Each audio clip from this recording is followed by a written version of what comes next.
the time is now. Get up and make your micro-budget movie.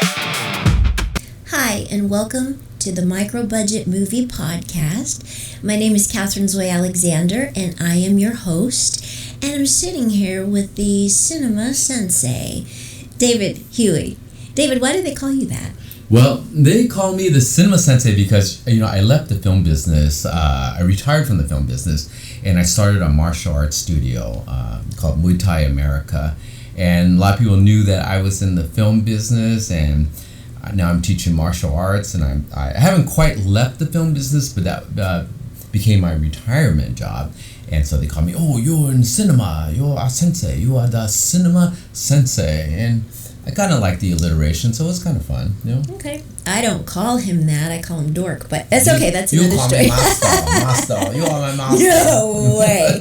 Kathryn's my wife, if you guys don't know that, okay? And how did we meet? Hotgrandmas.com. Hotgrandmas. He's so funny. There's, I actually have to check if there's actually a website for that, because I tell people that joke, and I have to make sure there wasn't. I should buy the domain. Moving on. Today's topic is, for a filmmaker, identifying your assets. David, what does that mean? Well, when you make a film, and especially a micro-budget film, you have to first list what assets you have as a filmmaker. Now, when we did our film, The Christmas Bowl, we didn't have a script yet. We had your outline, which is a 5-page outline. So it allowed us to write certain elements into our film. So we listed our house. We had 2 homes. We had one here and one in Joshua Tree.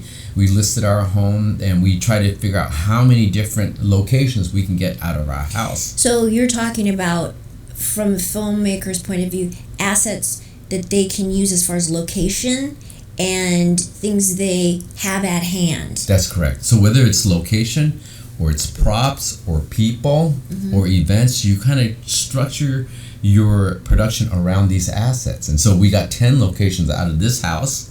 And if you were going to do a film yourself, okay, and you have your house, you have your kitchen, your living room, your bedroom, your garage, you can make that one house your production hub. Use a different establishing shot, like a different establishing shot for one person's house. And then you go to the kitchen, and then it's a different house that establishes another character's kitchen. So when you say establish the shot, you mean like before you open into your own kitchen, you show a segment of another house somewhere. That's correct. So that's okay. And the audience assumes that house is the next shot is the kitchen or whatever, and that is the kitchen from that house, And so keeping your production very localized just really helps out tremendously. And so if you're able to pull multiple locations out of your house or your assets, you may have different assets. You may have, like, let's say, for instance, I'm going to make a movie, or I'm a character. I work at a restaurant. So my boss maybe will let me use the restaurant at night when the restaurant is closed, and I can write that into my asset. My dad has a barn, and so let's see if we can work that in if it works for the story. And there's other creative assets you can use while you make a film. For instance, I did a film a while ago, and I had this high business corporate executive, and he's supposed to be in a boardroom having a meeting. And, we couldn't afford a high, nice-end boardroom. So one of our friends actually had a Lincoln Town car. And so we used that as a limousine, put a driver in one of those limo hats, and then have the character driven around as he's doing his dialogue. Still works effectively. It shows him as the corporate executive, but instead of a high-tech corporate office, he was in this luxury limousine, and it still gave the same feeling. It didn't deter from the story, and it still worked. So you kind of construct your assets around your script. And some assets you'll have won't work. So as an example of that, making use of our assets, David is also a fight commentator, and he had a opportunity to go before everybody started coming into the auditorium where my character, she's going to see herself up on a screen, supposedly at a advertising in a real estate video contest, whatever. And so we went early and we shot, and it was very quiet in there, except for one of the ladies was walking by the area in the auditorium, and my character had to yell out, "Liar!" And she stopped. She thought he was accosting me. Yeah, I don't know if you mentioned we're actually referencing the film The Christmas Bowl, which we made in December, and we filmed it during Christmas time. Got the film done in a record time of 4 months, from creating the script to filming it to getting it all the way in post-production in 4 months. Another month in marketing, and then another month to get the film on Tubi and Amazon, and so we are very fortunate with that. But the scene you're referring is from our film, The Christmas Bowl, which is the analysis of this book. Our sponsors, which are us. We have no sponsors, so this is Make Your Micro-Budget Movie and Make Money. And we referenced our film, The Christmas Bowl, which we had no budget. We had just heart, desire, and passion to make a movie. You know? So she's referencing that. Yeah. And so I work as a fight commentator. We had that stadium available for us. So we shot there in the stadium on stage. And then when the crowd finally came in, we shot some establishing shots of the crowd, shot close-ups of you in the audience, and then later shot some wide shots, which when the crowd was there. But we did all the dialogue when nobody was there, and that kind of saves you, because for me, the curse, and I've made some bad movies with bad dialogue, but bad audio is like, you know, it takes you out of the realm of the movie, it takes you out of the concentration of the film. And so that was one of the things in terms of like working around the assets that we had, you know. And so, and you had some friends with some assets too, right? Yeah, we had, we used some of our friends' houses. We had a beautiful scene with Gerald Okamura, very famous actor. He was amazing. And we used their backyard as kind of a Asian martial arts retreat where he trained his underling. So we utilized a lot of places, plus bowling alleys. What else? Christmas light shows. We went to some, light parades down these nice neighborhoods. We utilized a lot for free because they were available assets for us. And especially during Christmas time, everybody has their Christmas lights up. There was this, I don't know, everybody calls a neighborhood that's decorated with Christmas like Candy Cane Lane. And so we went to a Candy Cane Lane, and the whole neighborhood was just lit up. The whole neighborhood does their homes in lights and decorations, and we shot a whole dialogue scene with you on the phone, walking through the neighborhood, and it just gave it such a tremendous production value. Very sweet. Yeah, and then we also we when we were filming, we saw there was a Christmas light show, and we decided to just take a chance and buy some tickets. And the tickets were a little bit expensive. They were like $35 and $40 after your Ticketmaster fee or whatever it is. And so the three of us, you, another actor, and myself as this one-man crew, went out there and we filmed, and we had all these Christmas lights behind us as we were doing. We shot 2 scenes out there. And no, 3 scenes. We shot a dance scene, a monologue scene with you, and also a dialogue scene between you 2 characters. And just the production value itself, just made the film look like not $1 million. So if somebody's going to be doing a horror film, for example, shoot around Halloween, and you don't have to pay for anything. Just like I said, use what we pulled every asset that we could for this movie. And can I tell them the whole budget for the feature? You can. It was under $4,200 for a feature film. $4,200. That is not including our screening party, which was a blast. We'll get to that in another episode, but we did it for that inexpensively. And yeah, we did it for the cost of food, so we ate like $4,000 of food. Okay, not including the. We fed our people. It was delicious. So. But it can be done. It can be done. And you talk about Halloween. I mean, if you were to make a horror film, and if it fit your script, you can shoot scenes with trick-or-treaters walking down the street. You can shoot haunted houses. You can get permission for actual haunted houses to see if you can film in there. And it just adds what we call PV, production value. And it makes your film look a lot bigger, expands the scope of the film, and it gives it visual interest. And then on top of that, after Halloween, when you shoot your actual movie, everything is half off, 75% off. You can get your fake blood and fake hands and whatever props, whatever it is. Yeah, for your horror film, whatever it be. But you can work around things creatively, and I think that's the important point about making a micro budget movie. You have to be resourceful. You have to be creative. You have to think outside the box. You have to be what we talked about in the previous episode, a maverick filmmaker. That's right. You have to kind of defy convention a little bit. Be very creative, but add the resources that you can to make the film much more interesting and give it the production value. PV. Okay, so we talked about utilizing assets, which is super important for micro budget film.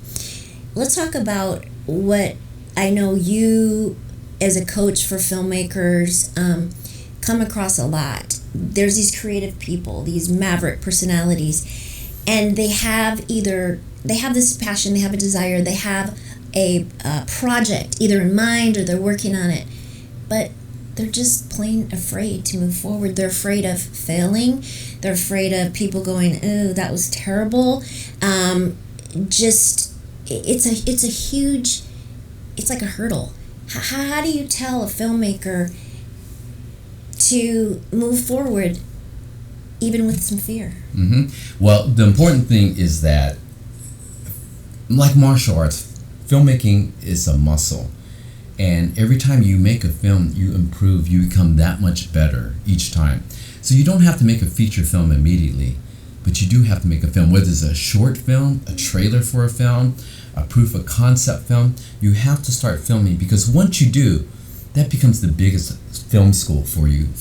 It's bigger than film school because it's actual practice. There's theory. Bruce Lee said, hey, if you want to learn to swim, you got to get into the water. Mm-hmm. So to make films, you want to be a filmmaker, you got to get into the water. And so you have to go and start making films. And every time you do so, you get that much better. I was fortunate because, I worked on 1,000 commercials, big commercials, Chevy, Dodge, Mattel. I shot beer, all kinds of products, and every circumstance is different, but it allowed you to learn from production, learn how to cheat things, learn how to do things efficiently, time efficiently. In commercials, we have budgets, but sometimes it's just more efficient to not move location, turn the camera around, use another look of that set, and make it something else, because the more time you have, the more creative you can be. But the fear, for example, you did a film years ago. Mm-hmm. You was proud of it. I mean, a lot of really cool actors in it. And you had a screening, and as you were leaving, some dude said, kind of under his breath or to somebody else, "That was the worst film I've ever seen." And it affected you at the time. What would now, you as a filmmaker where you're at now, tell yourself back then, as far as don't let it be defeated, it's going to happen, don't be afraid to make another one, because it affected you? Absolutely. My first feature I directed, I produced some other films before that, was called, originally called The Black Forest, but it was renamed Hyperspace, and it starred martial arts star Richard Norton, Don Stroud from the Buddy Holly story, James Van Patten from the Van Patten family, Ron O'Neal from Superfly, Lynn Holly Johnson. Yeah, Lynn from Ice Castle. I love that movie. Yeah. She was also in The Spy Who Loved Me. And so, and then it had wrestling stars, Professor Toru Tanaka and Big John Studd. And it was a film that, we shot it in 9 days, and it was a very minuscule budget, and shot in 35 millimeter, and we went really fast. And it could have been a better film, yes it could, but you know what, I made the movie, it got done. Maybe a lot of times you have criticism because people have disappointment, meaning it was a science fiction film and the other were thinking it was going to be Star Wars, but It wasn't. It was, star drama, star soap opera in space, and so people have anticipation. And so, but you can't let that deter you from being a filmmaker. If you can make a movie, you can make a second movie. You can make a third movie, and each time you want to make it better each time.